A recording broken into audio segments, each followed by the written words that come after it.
네, 안녕하세요. 중국은 그동안 이제 환율을 조작해 왔다라고 많이들 얘기를 하죠. 중국 환율은 이제 당국이 정합니다.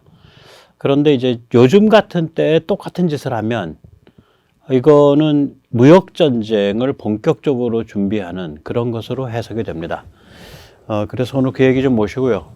또 그와 함께 이제 우크라이나 전쟁, G7 회의 이런 것과 관련돼 가지고 무엇이 진행되고 있는가 한번 같이 연관지어서 살펴보도록 하겠습니다. 이제 그 무역 수지가 중국이 4월에 902억 달러 흑자거든요. 그리고 경상수지는 2022년에 4,019억 달러 흑자입니다. 경상수지 흑자폭이 중국 GDP의 2.2% 정도 됩니다. 다시 말하자면 위안화 가치가 떨어질 이유가 전혀 없죠. 즉 달러 대비 위안화의 환율이 올라야 될 이유가 전혀 없습니다. 그런데 5월부터 이게 가파르게 위안화 가치가 하락 중입니다. 달러 대비 위안화 환율이 가파르게 올라가고 있습니다. 그래서 지금 오늘쯤 되면 이게 1달러에 7.04 위안, 7.03, 7.05 이렇게 이 선에서 형성이 되고 있습니다. 참고로 2022년 2월 말에는 6.32 위안이었습니다. 즉 다시 말하자면 중국의 위안화 가치의 이제 그 하락폭, 즉 환율의 그 상승폭은 퍼센트로 따지면 거의 우리랑 비슷합니다. 우리가 10% 조금 넘게 지금 상승해 있는 상태거든요. 1330 몇 원 이렇게 되니까. 그래서 이게 그러나 중국은 무역 흑자도 많고 경상수지 흑자도 많은데 그럼 무역 흑자와 경상수지 흑자가 이렇게 크면 당연히 시장 논리에 의하면은 당연히 위안화 가치는 올라가야 됩니다. 환율은 떨어져야 됩니다. 달러 대비 환율은. 이렇게 되면 이제 중국 정부가 지금 이 정도로 무역 수지 흑자와 경상 수지 흑자를 누리고 있으면서도 이제 우크라이나 전쟁도 어떤 고비를 넘어가고 있기 때문에 이게 불안한 상태도 아니거든요. 그런데 이렇게 위안화 가치를 가파르게 상승시키고 있는 건 이건 무역 전쟁의 본격적인 신호탄이다. 그렇게 해석이 됩니다. 여기서 잠시 그 파란색은 이제 중국의 지난 6개월간의 월별 수출액이고요. 이게 이제 그 단위는 빌리언 달러, 10억 달러입니다. 그러니까 예를 들면 4월 달에 295.42라 그러면 이거는 2,954억 2천만 달러를 수출한 겁니다. 주황색은 수입액입니다. 그래서 4월에 205.21 그러면 2,052억 1천만 달러를 수입한 겁니다. 그럼 둘을 빼보면은 무역 흑자는 얼마냐면 902억 달러, 902억 1천만 달러쯤 되는 겁니다. 이렇게 이제 중국의 지난 6개월 동안의 일반적인 무역 흑자 폭이요. 무역 흑자 폭이 월마다 한 687억 달러, 772억 달러, 997억 달러, 167억 달러, 881억 달러 이렇게 무지막지합니다. 이런 상태에서 사실은 위안화 가치가 올라가야죠. 즉 달러 대비 환율이 내려가야죠. 이렇게 되면 당연히 내려가야 되는데 이거를 계속해서 이렇게 가파르게 유지하고 있는 거예요. 근데 이제 상태가 이게 뭐 중국이 세계 시장 체제 서방에서부터 사랑을 많이 받고 이쁨을 많이 받을 때 같으면 이게 문제가 없는데 지금과 같이 이제 미중 이제 그 관계라든지 서방과의 관계가 뭐 디커플링이냐 디리스킹이냐 신냉전이냐 이런 상태에서 이런 상황이 유지된다라는 거는 중국한테도 매우 안 좋습니다. 특히 중국이 가지고 있는 내부적인 문제 때문에 더 그렇습니다. 그 환율 조작으로 수출을 늘리고 외국인 투자를 유혹한다. 이게 환율이 이제 말하자면 높아진다. 위안화 가치가 떨어진다. 그러면 수출이 늘죠. 그리고 외국 사람들이 중국에 투자할 때 같은 1달러를 가지고도 현지화를 더 많이 구할 수 있기 때문에 투자 유혹이 커지죠. 그러면 좋은 거 아니냐? 아닙니다. 지금 중국이 부닥치고 있는 문제를 더 악화시킬 뿐입니다. 저는 이제 중국이 지금 부닥치고 있는 문제가 수출주도 국가 자본주의, 사실은 수출주도 당 자본주의죠. 왜 그러냐면 중국 체제는 당이 국가 위에 있기 때문에 스테이트 캐피탈리즘, 국가 자본주의라는 말 자체도 참 낯간지러운 소리가 되는 거예요. 당 자본주의. 특히 최근 들어서는 뭐 당이 경제의 가장 중요한 기능인 금융이라든지 그런 것까지 다 당이 가져가 버렸단 말이에요. 국가, 정부는 빈 껍데기가 됐죠. 이 성장 모델의 구조적 한계가 봉착해 있기 때문에 이 상태에서 계속해서 무역 흑자를 늘리고 또 외국인 투자를 환율 조작으로 유혹하겠다. 이거는 아닌 것 같아요. 뭐 간단히 정리를 해보면은 한 너덟 가지 점에서 중국이 구조적인 그 문제에 봉착해 있다는 게 나오는데, 하나는 이제 시장 논리에 따른 투자가 아니라 이게 막 그 정치나 권력, 이해관계, 커넥션에 의해서 투자가 막 일어나다 보니까 영태리 투자가 많죠. 영태리 투자가 기본적으로 1조 달러 규모입니다. 전부. 그 이상 됩니다. 1대1로 엉터리 부실 투자죠. 고속철 똑같죠. 지금 중국이 아마 한 전체 고속철의 총 연장 길이가 한 3, 4만 킬로 될 텐데 족탈 불급 세계 1위죠. 근데 뭐 많이들 안 타는 구간이 많아가지고 전혀 경제성이 없고, 심지어는 이제 그래서 나오는 게 중국 고속철의 승객은 공기다. 공기를 실어 나르고 있다. 이런 얘기까지 나와요. 또 차량이 별로 이렇게 뜨문뜨문 다니거나 거의 한적하게 다니는 고속도로 인프라. 그 다음에 이제 뭐 잘 아시다시피 반도체 따라잡는다고 난리를 부려가지고 정부 돈 따먹겠다고 수천 개 회사가 만들어졌다가 또 수천 개 회사가 문을 닫는. 조선도 마찬가지죠. 부가가치를 높이는 그러한 방식을 못 가고 우리한테 판판이 깨지니까 힘들 것 같으니까 그냥 막 붕어빵 찍듯이 전함을 찍어내 버리잖아요. 조선소에 일감 몰아줘서. 왜 그러면 중국이 이 중화학공업화라든지 이런 데가 당과 군부의 영향을 많이 받습니다.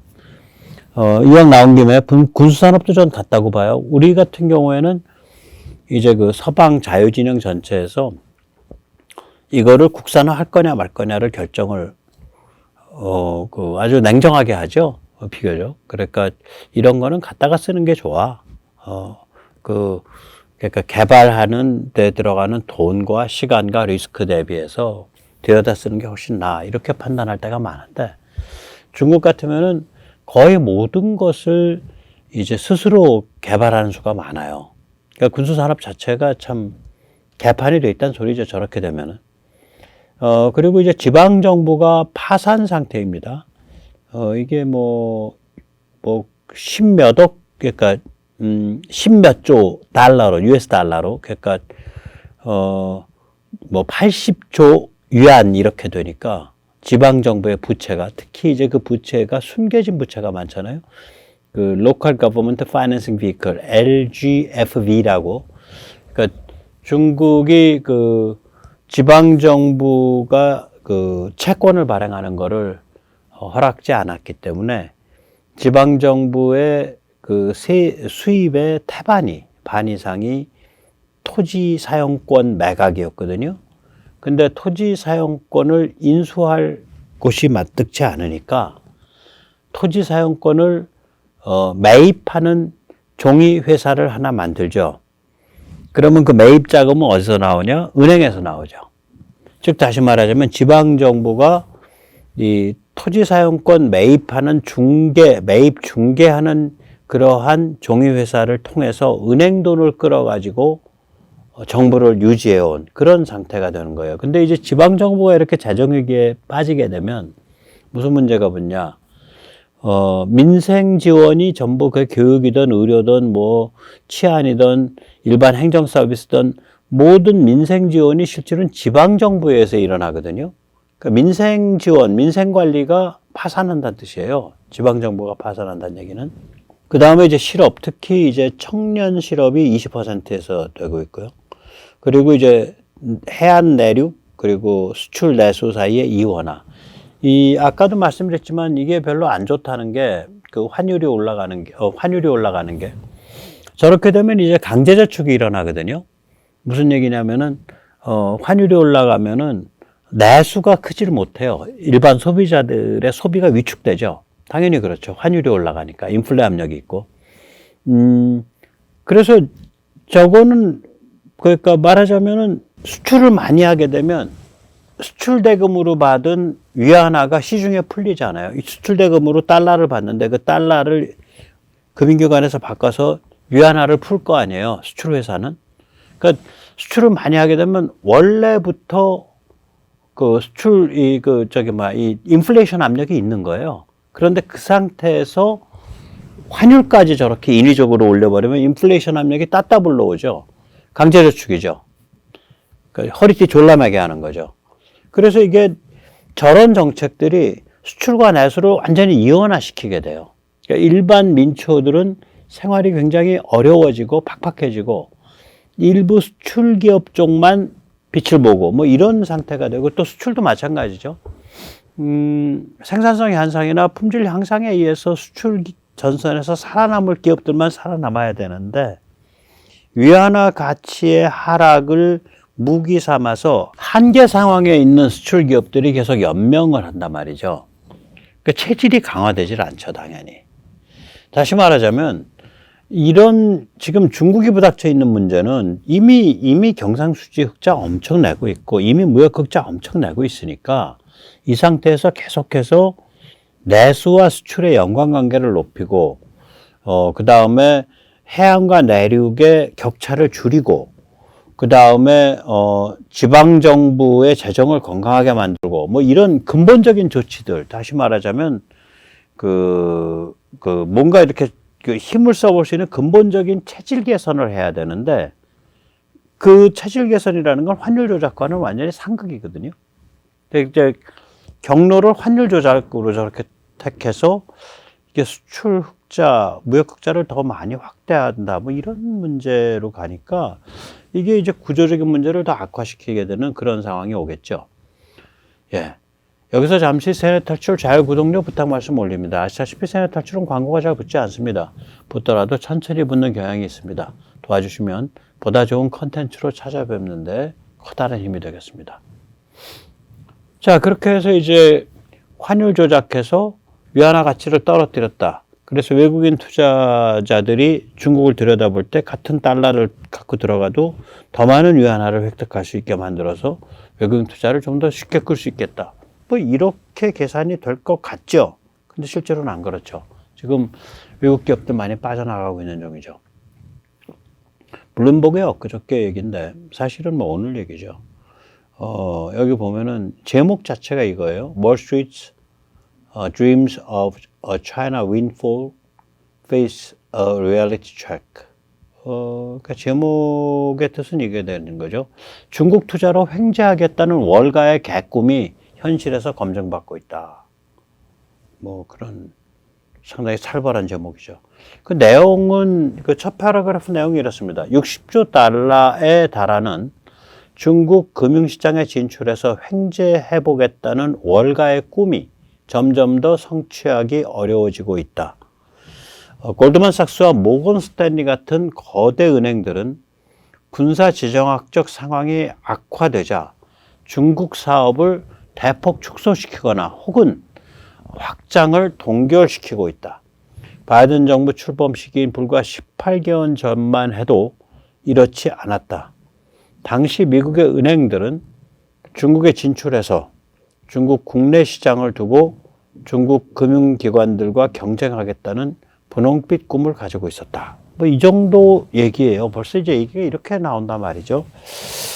뭐 폭스콘이나 이런 대표적인 기업들이 발 빼려고 한다. 혹은 중국 내의 오퍼레이션을 축소시키려고 한다. 이런 얘기 많이 나왔었는데 이제는 월가까지도 중국과 거리를 좀 두려고 한다. 이렇게 되는 거죠. 그러니까 지금 상태가 무슨 위안화 환율 조작해가지고 무슨 뭐 미봉으로 이렇게 뭐 막아볼 수 있는 그런 상태가 아닙니다. 자, 이런 상태이기 때문에 이제 G7도 만만치 않죠. 네. 여기서는 이제 경제전쟁에 대해서 대응을 하려고 이제 착착 준비가 진행되는 것으로 봅니다. 예, 지금 G7에서 이제 채택하게 될 공동 성명 중에 이제 두 가지 포인트인데 하나는 중국의 경제적 위압에 대한 공동 대응, 경제적 위압, 그 경제력을 바탕으로 이제 그 특정 타겟 국가를 압박하는 것, 그걸 이코노믹 코어전이라고 얘기를 하더라고요. 그 다음에 희토류 등 전략 광물의 공급선을 확대해서 중국에 대한 의존도를 낮추는 것. 아직 공동성명이 이 시간까지는 안 나왔을 텐데요. 이 공동성명을 미리 입수한 NHK의 보도를 한번 보시겠습니다. And this includes the G7's commitment to countering what it calls economic coercion. That refers to when a country applies pressure on others through export controls or other means. The G7 countries are expected to stress the need to support targeted nations or organizations, and this seems to be an apparent bid to keep China in check. Now, supply chains will be another focus of these meetings. The draft includes a pledge to ensure robust and sustainable access to key minerals and essential products made from them. 예, 뭐 이제 이 중국의 경제적 위압, 이거 뭐 전 세계에서 가장 대표적인 케이스가 우리가 당한 한한령이죠. 2016년에 박근혜 정부 때 사드 배치를 결정을 하니까 주로 한류 문화 콘텐츠, 그다음에 뭐 롯데 뭐 이런 것을 겨냥한 아주 행패 폐악질이 그게 달했었죠. 그 당시에 중국 공산당이 이제 베이징에 있는 초등학생까지 동원해서 반한 운동을 부추겼던 그 보도를 잠시 보시겠습니다. 중국의 사드 보복은 계속되고 있습니다. 중국 초등학생들한테 학교 강당에서 롯데 불매를 선서하도록 하는 영상도 유포되고 있습니다. 중국판 트위터, 웨이보에 퍼지고 있습니다. 베이징이라고 합니다. 베이징의 한 초등학교 학생들인데요. 강당에 모였습니다. 그리고 교사가 이걸 가르치고 있습니다. 이 지금 외치고 있는 구호가 롯데를 배척한다라는 구호라고 합니다. 교사가 마이크에 대고 롯데 과자를 사지 말아야 된다라고 하면서 이것이 롯데 불매에 참여할 수 있는 방법이다라고 가르치는 모습이 이 영상에 다 담겨 있습니다. 또 강당 앞에는 칠판이 있는데 여기에는 군것질 하지 말고 롯데를 배척한다라는 문구가 적혀 있습니다. 예, 돌이켜보면 그때부터 매를 맞기 시작한 게 다행인 것 같아요. 왜냐면 그때부터 우리가 중국과 거리를 둬야 된다라는 걸 이제 인식을 하기 시작했으니까. 만약에, 뭐, 바로 엊그저께까지 중국과 계속 밀착해 있는 상태에서 갑자기 이렇게 중국 차이나 디커플링 그 문맥 속으로 끌려 들어갔으면은 굉장히 우리 당황했을 겁니다. 지금 이 상태에서도 중국과의 디커플링이 일어나고 뭐 이러니까 이렇게 경제가 어려운 건데, 어려운 이유 중에 하나인데 그게 참 그렇습니다. 따라서 이번에도 이제 G7 회의에 우리가 가서 이렇게 얘기하는 걸 보고 중국에서 이제 견제구를 넣죠. 왜냐면 G7에서 분명히 이제 남중국해, 그 다음에 타이완 문제, 이런 것들에 대해서 중국을 겨냥한 발언들이 나오거든요. 그러니까 이제 중국 쪽에서는 너희 그 미국 앞잡이 돼가지고 설치다가 너희 당하는 수 있어, 이런 협박을 하고 있죠. 예. 네, 주요 7개국 G7 정상회의 개막을 하루 앞두고 중국이 중앙아시아 5개 나라를 초청해서 정상회의를 시작했습니다. 미국의 대중국 봉쇄 움직임에 중국의 우군을 결집하려는 의도로 보이는데요. G7 확대회의에 참석하는 우리나라를 향해서는 한국 경제에 중국은 대체 불가라며 견제에 나섰습니다. 중국 관영 매체는 G7 정상회의에 초청된 우리나라를 향한 견제구도 내놨습니다. 글로벌 타임스는 한국 경제에 중국과의 협력은 대체 불가능하다면서 만약 미국의 대중국 봉쇄에 동참하면 한국은 득보다 실이 훨씬 클 것이라고 경고했습니다. 네, 이런 식으로 내놓고 협박질인 거죠. 그 버르장머리가 어디 가겠습니까?